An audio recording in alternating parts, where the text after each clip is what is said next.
بسم اللہ الرحمن الرحیم۔ آپ صلی اللہ علیہ وآلہ وسلم نے فرمایا، نماز مومن کی معراج ہے۔ بیسیکلی یہ بندے اور رب کے درمیان ملاقات کا نام ہے۔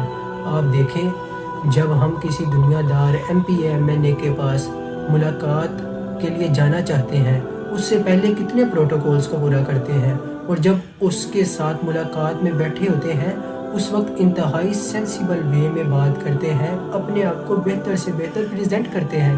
وہ ایک دنیا دار ہے، رب کا بنایا ایک بندہ ہے، یار اس کا اتنا پروٹوکول پورا کیا جا رہا ہے، اور جب اللہ کی جس نے پوری کائنات کو بنایا اس کی بارگاہ میں جایا جا رہا ہے تو کیا ہے؟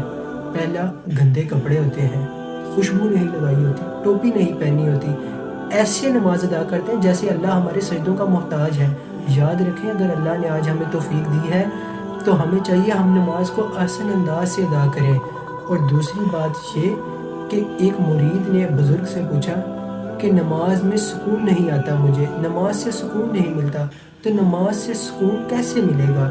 تو بزرگ نے کیا خوبصورت جملہ فرمایا، مختصر اور جامع فرمایا، نماز کو سکون سے پڑھو تب ہی تمہیں سکون آئے گا، کہ اس کے رکوع سجود آہستہ آہستہ ادا کرو۔ یہ نہیں کہ تم سجدہ کر رہے ہو اور پیچھے تمہارا دھیان دنیا کی طرف ہے کہ جلدی جا کر وہ کام پورا کر لوں۔ اب اگر خدا کی بارگاہ میں آ ہی گئے ہو تو اطمینان سے نماز پڑھو۔ اللہ تعالیٰ سے دعا ہے، اللہ تعالیٰ عمل کی توفیق عطا فرمائے، آمین۔